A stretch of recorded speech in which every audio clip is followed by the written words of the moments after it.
the fourth planet from the Sun, and quite likely the first planet on which human explorers will one day land.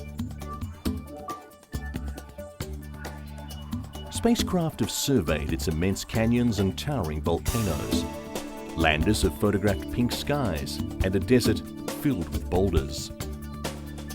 Like Earth, Mars has seasons that turn summers into winters.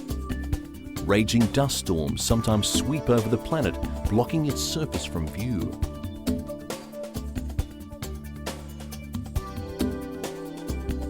While past missions to Mars have enhanced our knowledge of the planet, discoveries have led to important new questions.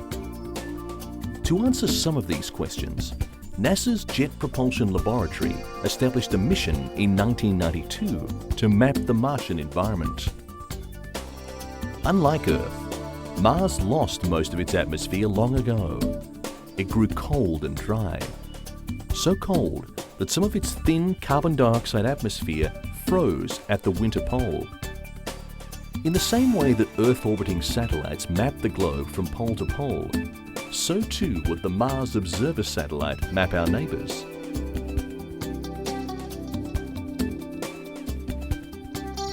The primary goals of the mission were to understand the chemical and mineral nature of the surface, to measure the surface topography, and to create a relief map of the entire planet.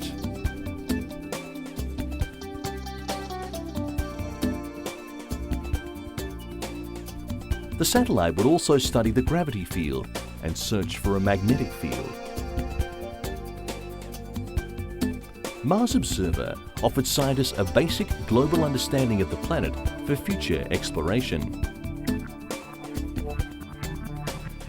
The plan was that in August 1993, after 333 days in space, the craft would reach Mars and enter an elliptical orbit around the planet.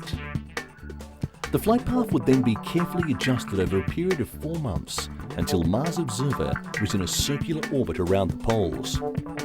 At that point, all scientific instruments were to be fully deployed and made operational.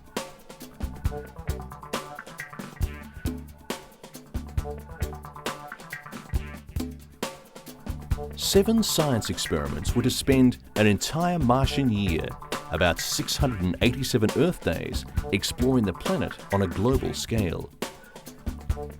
Acting as a remote weather station, Mars Observer was to report on the planet's thin atmosphere and changing climate.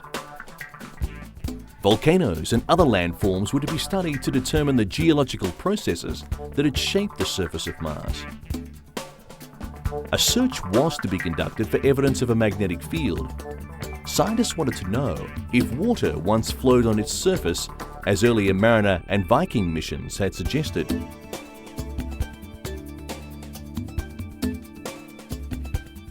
And if that was the case, where had the water gone?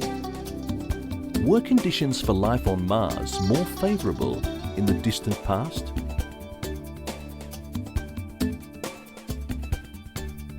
It was clear that the data to be provided by the Mars Observer mission would help us understand the evolution of our planetary neighbours and provide a legacy for human exploration.